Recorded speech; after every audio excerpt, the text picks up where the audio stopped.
Jadi jangan ada yang mengeluh hujan turun. Bahwa Anda kerepotan, bahwa Anda kesulitan, itu berkah juga. Kesulitan itu berkah. Kalau Anda tidak pernah mengalami kesulitan, Anda tidak pernah menjadi dewasa.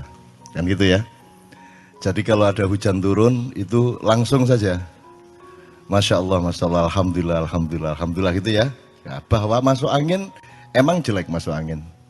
Kan bagus masuk angin, Alhamdulillah. Sakit juga bagus, kan gitu. Kalau Anda masih menganggap masuk angin itu buruk, ya Anda belum mengerti kehidupan. Bahwa masuk angin harus disembuhkan, iya. Jadi kan peristiwa menyembuhkan kan juga indah. Dan syaratnya keindahan menyembuhkan adalah ada sakit dulu. Maka sakit itu adalah persyaratan keindahan, kan gitu. Ini sebelum ngomong pajak dan hutang, gitu. Ya gitu ya, satu ya. Nomor dua, saya yang memohon antum tetap di sini. Sesepuh kita Bapak Abdullah Hamahwa yang saya kenal sejak dahulu kala ya Ustadz ya, saya kenal beliau sejak dahulu kala, dan ini harus kita takzimi sebagai salah satu rujukan sejarah kita, termasuk rujukan-rujukan pengetahuan dan jurisprudensi ilmu-ilmu tentang keindonesiaan, karena beliau lebih berpengalaman dibanding kita semua. Itu hati awakmu nak dibanding beliau itu. Dia dulu ngalamin bagaimana mendirikan HMI awalnya, dia mengalami bagaimana Bung Karno agak terpecah hatinya terhadap HMI dan CGMI. Saiki wis gak ono wong kenal CGMI toh. Udah nggak tahu CGMI ya. Ya gimana, itu musuh utamanya dulu adalah CGMI dan GMNI separuh gitu ya, dan seterusnya. Tapi tidak usah saya ceritakan karena Anda sudah lelah bermusuhan dengan macam-macam, sehingga tidak usah saya ceritain bermusuhan. Nomor dua, jadi sekali lagi soal mengeluh tadi, tidak ada gunanya mengeluh itu. Yang ada bersyukur saja, meskipun belum masuk akal. Jangan khawatir, nanti Anda akan ketemu bahwa dia rasional, bahwa bersyukur itu rasional. Jadi tidak usah faham dulu baru bersyukur, bersyukur saja dulu supaya Anda faham. Jadi ini logika-logika yang dia keluhkan tadi itu tidak akan tercapai karena kalau tidak ada manusia Indonesia baru yang mencoba memperbaiki kembali logikanya. Jadi alhamdulillah Ma'iyah ini, saya sudah melihat bulan-bulan terakhir ini yang disebut kaumun akhir. Jadi Allah tidak perlu menghancurkan bangsa Indonesia untuk kemudian dikasih kaum yang baru, umat yang baru untuk membangunnya. Di tengah kehancuran ini juga sudah lahir manusia baru seperti Anda, seperti Arek Gendeng Malang Budi Setiawan Ikumang Sapiturute. Itu manusia baru, itu hibrida baru Indonesia. Dan selama masih hibrida gendeng yang mengurusi itu, Anda juga tidak usah mengeluh. Wis mesti wong gendeng wis mesti ngono iku, katanya apa meneh. Tapi kan ada Anda, ada dia, ada teman-teman semua, dan ada kita. Usiamu kan masih 20, 30, 40 paling ya. Jadi kita punya harapan besar, dan ini jumlah kayak Anda ini ada di mana-mana, di Purwokerto, Banyumas, Purbalingga, Ngawi, Madiun, Ponorogo, lahir manusia baru Indonesia. Jadi Allah tidak perlu menghancurkan bangsa Indonesia. Allah di tengah kehancuran ini langsung melahirkan kaumun akhir, Indonesia yang berbeda, Indonesia yang baru. Dan itu sudah terjadi. Gitu loh. Bahwa nanti berhasilnya itu bertahap. Mungkin Anda sudah umur 50 baru kelihatan. Saya mungkin anak saya, cucu saya dan seterusnya baru berhasil betul. Loh, ini kan komplikasi penyakitnya luar biasa. Dan Anda tadi itu digaram-garami sama Anda sehingga anak Malang tuh tidak tahan. Wis loro dikei lombok meneh. Wis seru aku iki nek gendeng wis seru. Kan gitu ceritane kan ya, sehingga si siapa tuh Doni Setiawan tadi kan wis seru aku nek gendeng kok jadi peliak-peliak kan gitu kan. Oke. One, itu first. The second, saya seneng ini siapa tadi menyanyi Ruth Sahanaya tadi, siapa? Tia. Dan siapapun, kenapa di KJ ini semua boleh tampil, tidak ada syarat. Setan pun tampil boleh. Karena kalau dia berbuat buruk di sini, dia akan mengalami kebakaran di dalam hati, jiwa, dan pikirannya. Mungkin juga hidupnya. Barang siapa berbuat jahat di sini, barang siapa punya hati jahat di sini, Anda tunggu. Tidak usah lama-lama, Anda tunggu saja. Jadi semua yang di sini ini, Ustadz Himamwa, ini mereka orang-orang insya Allah tulus. Mereka semua ikhlas untuk Indonesia. Tidak ada Tidak ada orang mau jauh-jauh, apalagi di Jakarta yang bukan kota ini, tapi hutan rimba ini, yang tidak jelas ini. Mau datang-datang jauh-jauh ke sini tanpa pamrih, tidak mencari uang, tidak mencari apa-apa, kecuali mencintai Indonesia. Masa Allah tidak akan membuat Anda hidup lebih berperan dan lebih sumringah di masa yang akan datang. Jadi ini mereka insya Allah tulus semua. Nah, setan pun kalau dia tampil di sini, itu mau tidak mau dia harus berbuat baik. Jadi Anda pengennya setan berbuat baik atau berbuat buruk? Benar. Karena Anda maunya setan itu buruk, toh. Ya toh? Dan Anda sudah klaim dengan stigma setan itu buruk. Lah itu kan salah Anda ngomong gitu itu. Setannya mengeluh sama saya. Saya ini disuruh Allah ini saya jadi setan ini. Saya ini cuma taat. Saya tidak punya kemungkinan lain. Sama dengan malaikat, tidak punya kemungkinan lain. Manusia dan jin punya kemungkinan. Faman syaa falyu'min, faman syaa falyakfur. Kalau kamu mau percaya, percaya. Kalau mau khianat, khianat. Kalau kamu mau baik, baiklah. Kalau mau buruk, buruklah dengan resiko masing-masing. Kita punya demokrasi dari Allah. Setan tidak punya. Lebih beruntung mana Anda apa setan? Kan lebih beruntung Anda. Makanya saya itu tidak tega sama setan. Kalau sholat, kalau saya kebetulan jadi imam, saya tidak ngomong, ayo softnya dirapatkan supaya tidak diisi setan. Saya tidak tega.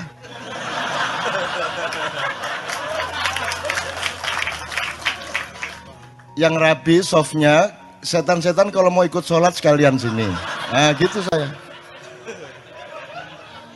Saya tanya, apakah ada makhluk di muka bumi ini yang tidak kembali ke Allah?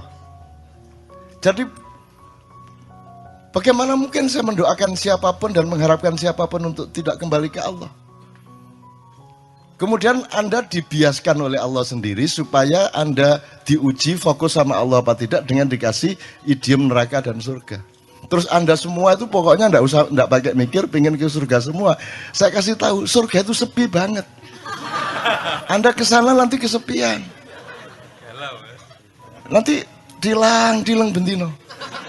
Isinya cuman siapa? Paling Hizbut Tahrir, MTA,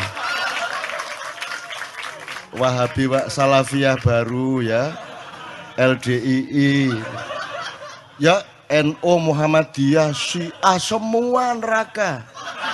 Jangankan lagi Kristen, Buddha, Hindu semua di neraka. Lah kok kamu mau masuk surga itu gimana? Nggak punya teman, sudah masuk surga nanti Anda disuruh jenggoten lagi. Iya coba.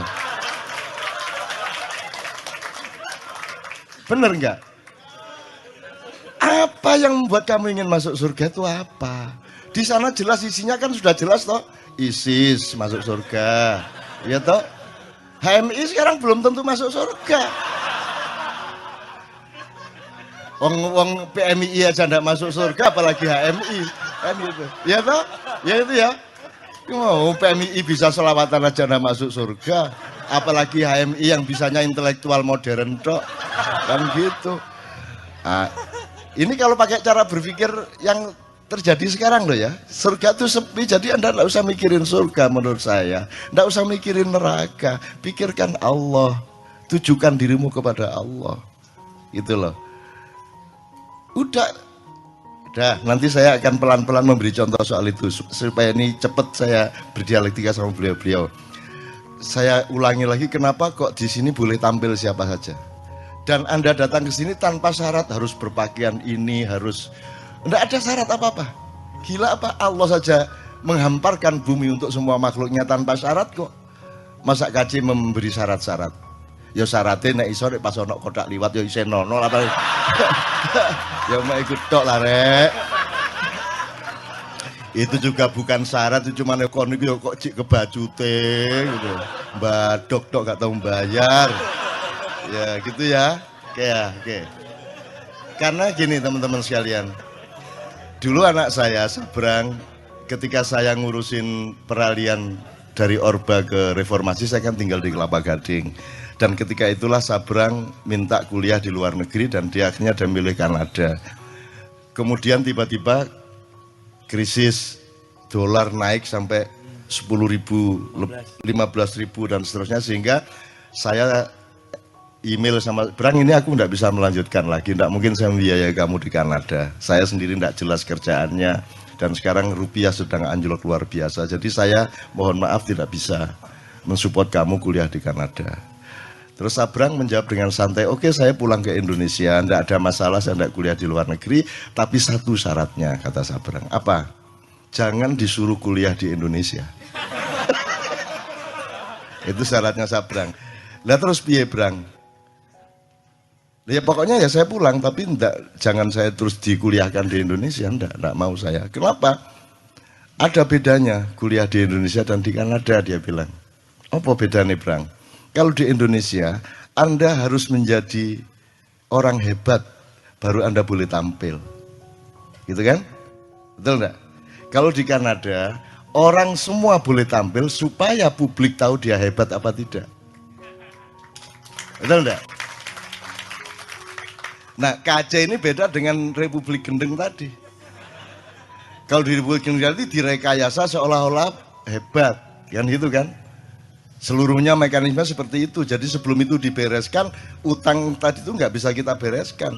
Memang siapa yang mau beresin? Oh, mereka maunya gitu kok. Bener. Mereka itu maunya gitu kok. Gitu loh. Nah terus di KC kan begitu. Ini mohon PR untuk Anda semua. Jadi Ustadz Nur Samad, kan kalau nggak salah seimam siapa ya? Yang Alexandria kita ke sana, yang Burda, Busiri ya. Kan ada Muhammadun Basharun, walaisa kal basari, bal huwa yakut bainal hajari. Kalau dilakukan dengan lagu Eropa, Muhammadun Bashar, laisa kal bashari, bal huwa yakut bainal hajari, gitu kan? Muhammad itu manusia biasa, makhluk biasa, tapi dia tidak biasa. Dia mutiara, dan manusia yang lainnya adalah batu-batu, kan gitu. Nah, jadi orang boleh tampil di sini supaya kita tahu dia batu apa mutiara, kan gitu. Nah, itu bedanya dengan Republik Malang Gendeng mang, ya. Arek Malang Gendeng itu wali aneh apa rek? Angel itu dibalik ya. Angel nek arek kan kerah ya Ustaz. Di Malang tuh semua dibalik. Jadi kalau Allah tuh halla, itu Allah. Nah, Malang kok Malang dibalik, pokoknya dibalik, kata urutan kata itu dibalik. Halla. Allahu Akbar. Akbar dibalik ya. Oh, Akbare lali apa Akbare? Rakba, halla rakba, halla rakba. Malang dibalik-balik pokoknya. Kerang alam gitu loh. Malah seneng nyebut dirinya sendiri bedes. Oke, saya terusin. Nanti saya mohon antum, tolong antum bantu saya jelasin Muhammadun Basharun walaisa kal bashari. Ini akan kita tarik garis ke demokrasi, ke peradaban, ke ideologi. Karena dalam demokrasi sama kok. Anda itu mau mutiara, mau berlian, mau emas, mau perak, mau kerikil, suaranya satu. Sehingga setiap hari Anda dididik untuk menganggap bahwa semua itu cuma punya hak sama. Loh ya beda. Ya beda. Mutiara sama batu kok sama. Jadi demokrasi itu di mana letaknya? Dia harus tahu diri, tempatnya tertentu. Tidak di seluruh hal kita harus berdemokrasi. Dan gitu dan seterusnya.